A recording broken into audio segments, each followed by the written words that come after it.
Today is January the 21st, 1975, and I'm interviewing Mr. Bruce Teichholz in New York City.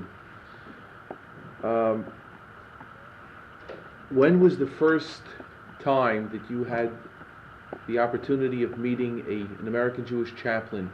What were the circumstances under which it took place?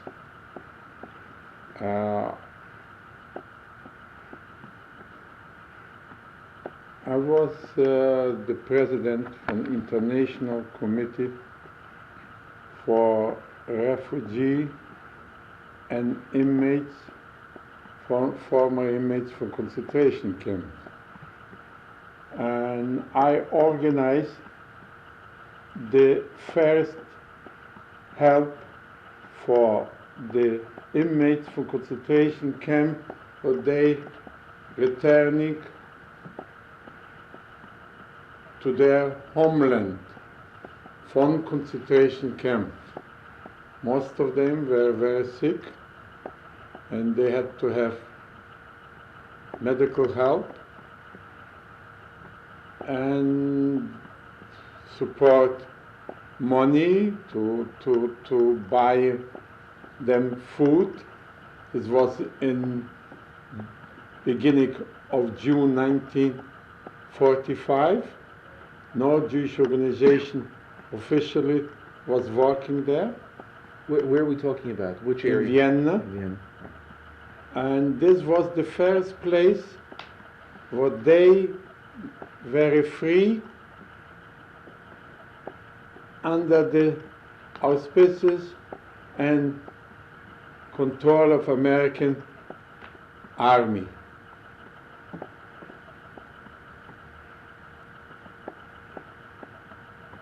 This took only a short time that they went back to Poland, to Romania, to Hungary.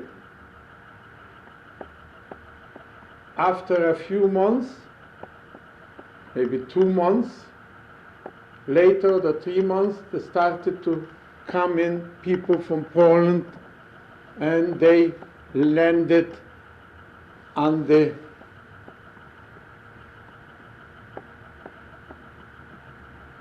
station in Vienna, Bahnhof, West Bahnhof station. I went, when I received a telephone call, then some Jewish refugee are sitting on the station with children small and have nowhere to go. I went there, we met the people, and I was looking for help for the Jewish community. I was looking to help for the Austrian government. I couldn't get no help at all. I had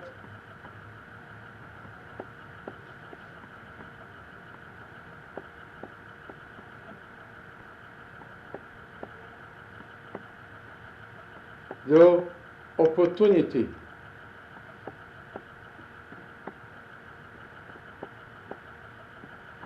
to meet American captain and ask him what could be done to help the people. He advised me the best way will be contact the headquarters in Vienna, the American, and they will know exactly what to do.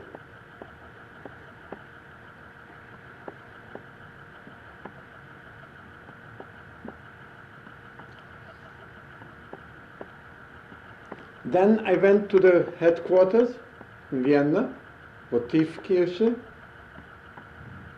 and asking I like to talk to the man responsible for the refugee problem. And I met there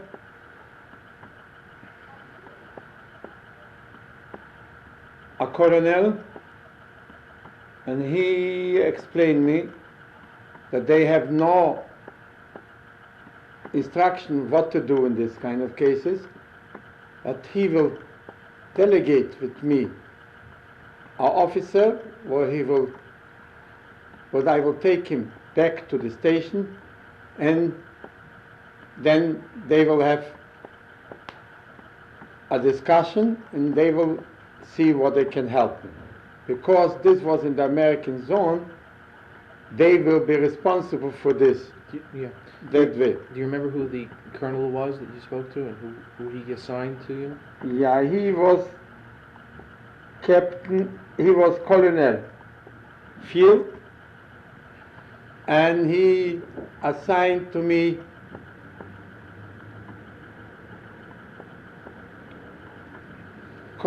Captain Weiler. Viler. Viler.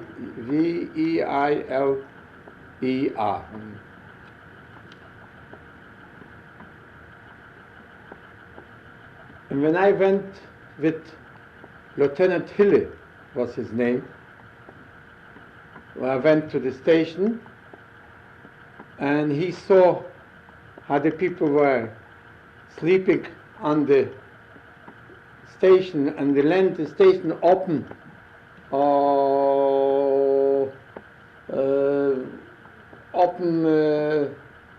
Got any cover? No cover, no open terrain. And that time was rain a day before, so they all were in very bad condition. They had on the suits or the dresses for the people were damaged. And he called the situation, and he spoke to some of them, and they told him they didn't eat 2 days. He took me right away to the headquarters back, and I was waiting, and then he went to his commander officer, came back, he told me that they don't know what to do, but they will deliver today from their kitchen food, so the people will have a little to eat, in special one, the small children, warm soup and other things, and they will make a decision what to do.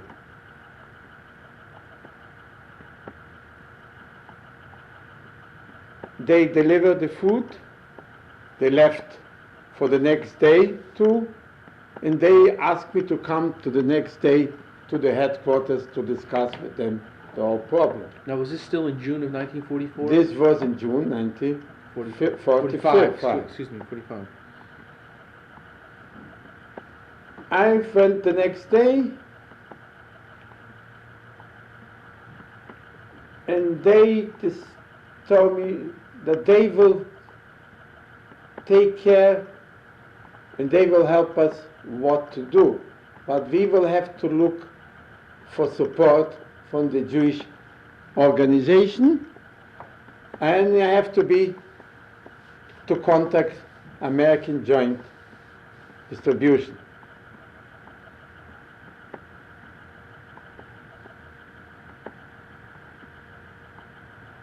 I asked him what to do with the people, about 100 people they were on the station, and they were in very bad condition, and so he told me when I will find a place, what could be.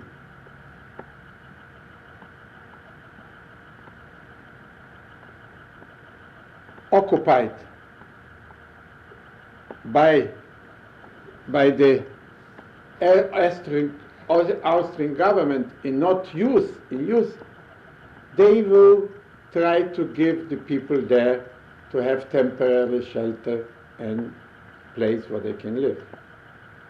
I went to the Jewish community and I asked them, maybe they have they were a rich community, maybe they have some places where we can put it in the people. They told me there was exist one building, Rothschild Hospital, not used no more for hospital. They using for temporary jail for the Nazis. Officer in the Nazis, when high hierarchy Nazis, they were caught and were put it in jail to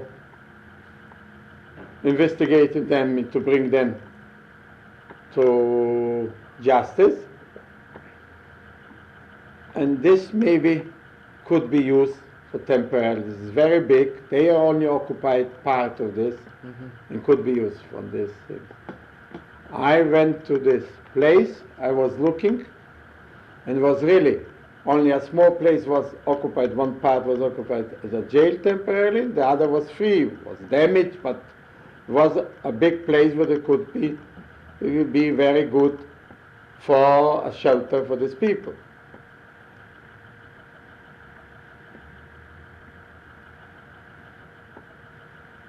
I went to the headquarters and gave them a report, and they told me this is in the American zone.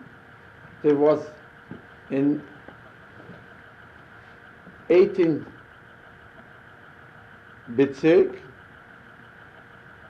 and this could be used. You could use this. This is the 18th district, is you saying? Währengerstraße. Yeah. 8 or the 18, I think so. And I went right away and was looking for have this open. I took my employees who were working before me for helping the other inmates for concentration camp when they go home, and opened the office. It was only damages, but 2 rooms very right. And then was a big room where we could put it in there, people temporarily wanted to sleep or to stay there. I went to the headquarters. They gave me army trucks.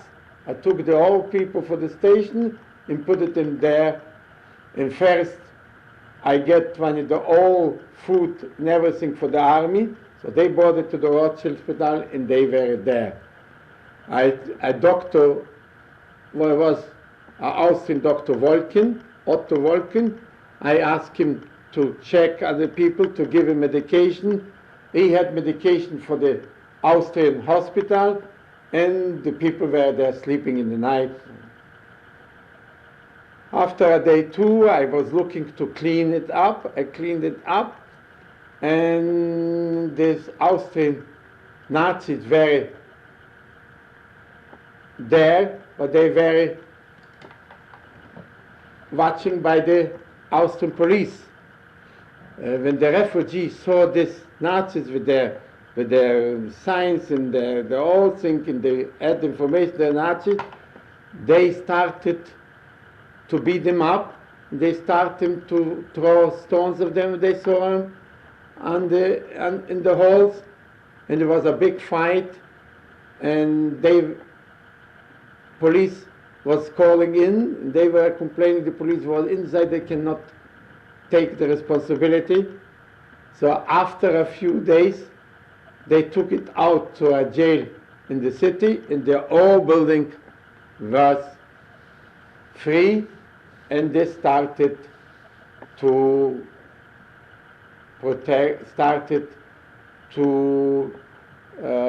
help the old people when they arrive from the old country, where they want to be free.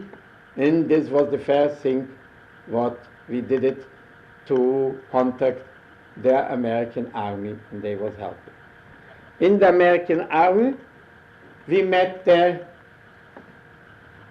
Jewish chaplain, but he came after a few months only. When would you say he came? He came end of the year, I think. November, December? November, I think. November 1945. 1945. He introduced himself, and he bought all Jewish books. When they want to pray, some of them, he bought many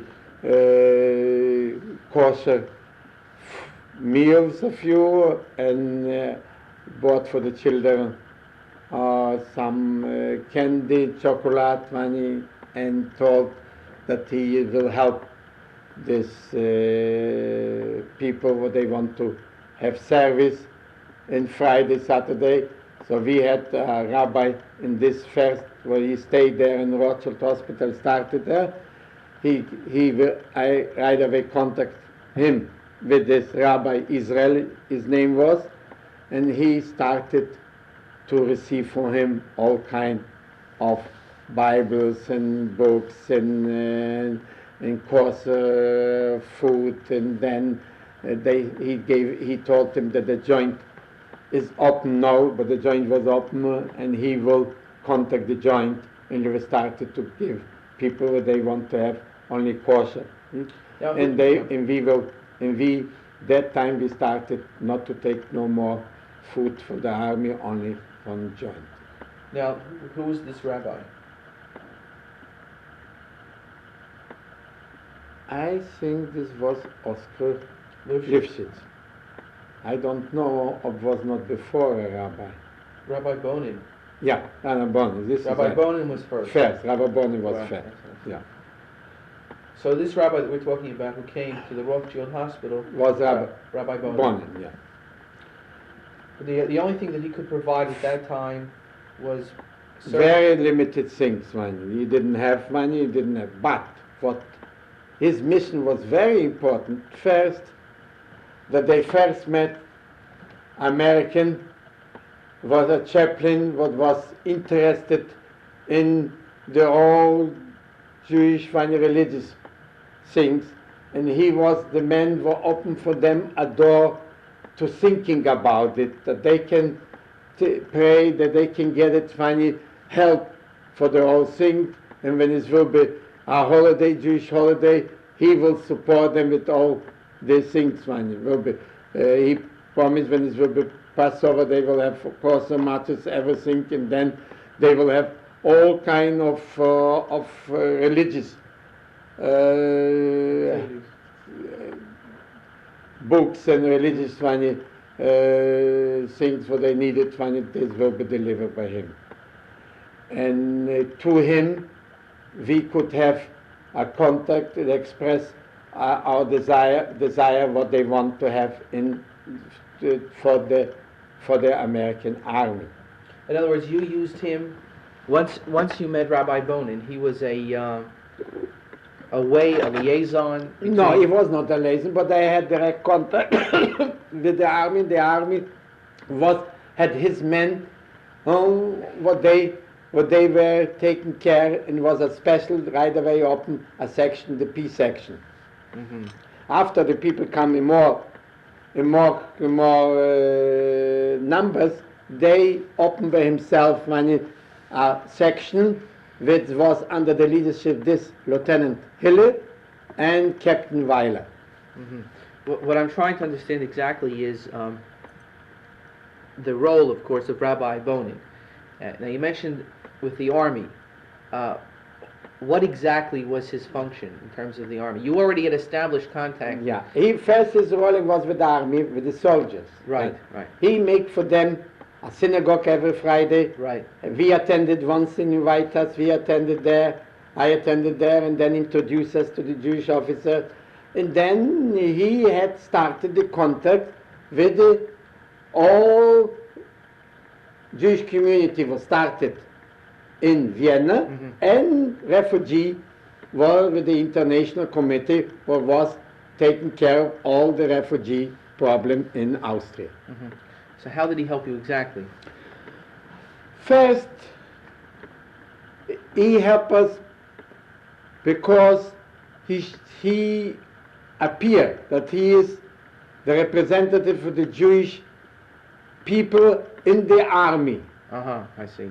This was a moral big entrance to people where they never live in condition free. They were before in Poland, in northern Czechoslovakia, and then they saw American officer, rank one, has the time to take his time to come to bring his PX things to the small children who they never had, maybe 5, 6 years, didn't have chocolate, and now he gave him this for nothing.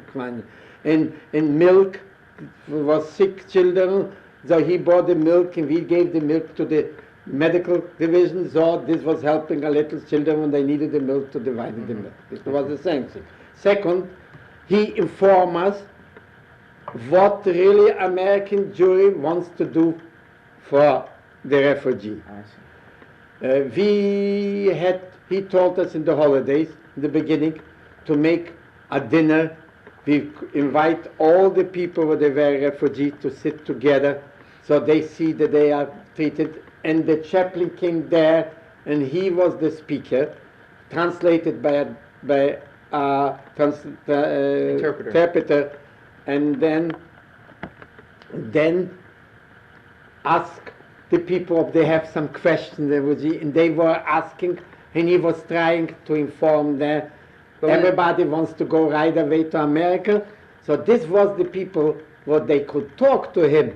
And he was the man where they opened their heart to tell them what they need and what they desire. When they had complained about the management there, they told him, and he then discussed with us, and told us what could be better done. Maybe we have to take another place, was too crowded, and how we can go to people, we can transfer them to the American zone in Salzburg and Linz further, not to be in a point where the all 4 occupied zone was there. It was a danger for them because they were the Russian, French, and English and American. There were 4 zones. So this was not a place where we were advised to stay the people to keep him there.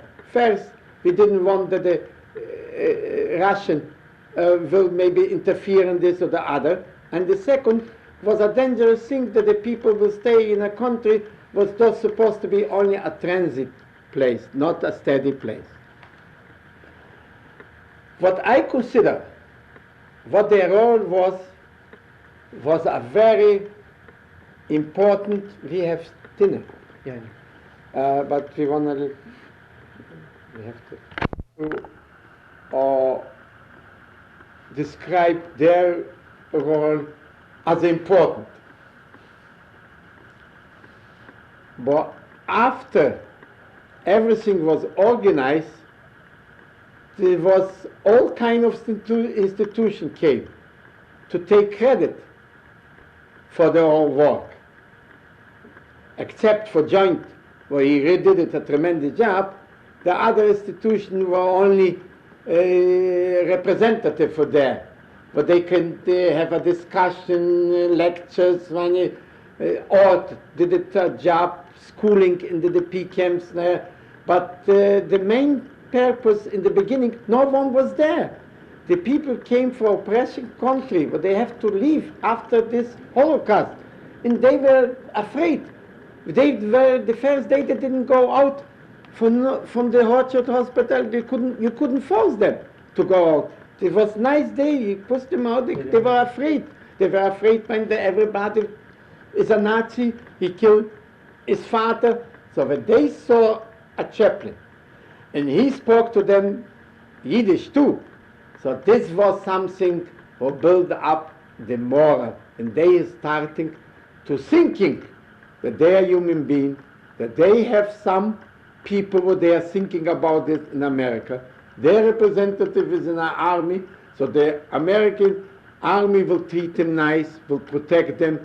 They will be protected, explain them. Then when they can immigrate, they have to apply in consulate, and then they knew when they are going to the consulate, they were protected as a DP, as stateless, but the American people treat them nice, and they will try to help them in every way that they can. And this was this very important moment. What I consider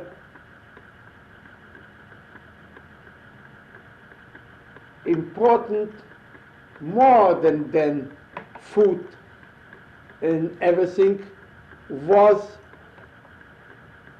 that they try to bring educational books,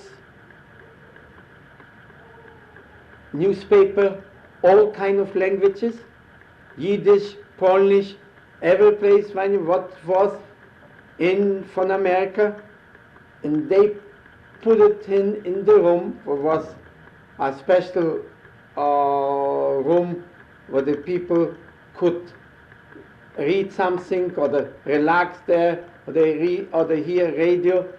This was there. They put it in a few radios. They bought him in the chapel, yeah, and they give this away. Then they put it in another room. What was people didn't see the 4 years, nothing. And some people were far away before for this. And there they're beginning to thinking there. And they try to take the people in a movie. They bought him ticket. When there was American movie, they bought a ticket. He went with them and took them. He paid for them, not he, the army or the chaplain as a fund. He was paid for this. Maybe he received for joint money, this is other thing, but they did this.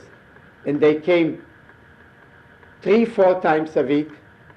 On Saturdays they spent most of the time after they have, in the morning they have their sermon, afternoon they were. And he bought other people there, soldiers, Jews, but they were in the room and they told where they're living, what is America, and everybody told he has a relative to send a letter. They took the letters, they sent it out. Some of them told this in the street, they didn't know where this is. He explained this in the middle of the street. You can contact him and you will receive a telegram. Some of them receive in a few days telegrams that they're very happy to hear this. This is something what this is was in this moment was very important. Mm-hmm.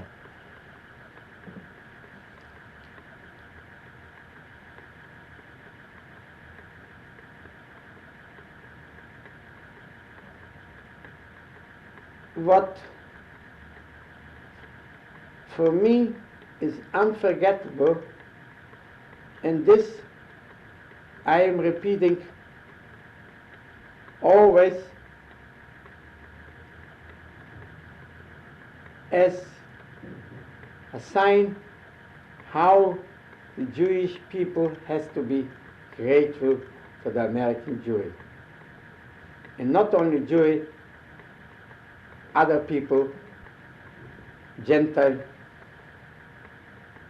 because they really help the peace and the people with the rescue from Holocaust in the way what I will describe now. A Saturday, Sunday, there came a lot of officers, captains, major, colonels, Gentile people, and they brought with them from PX full luggage and bags with chocolate, oranges,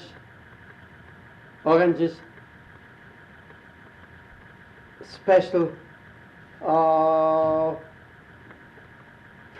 toys for the children.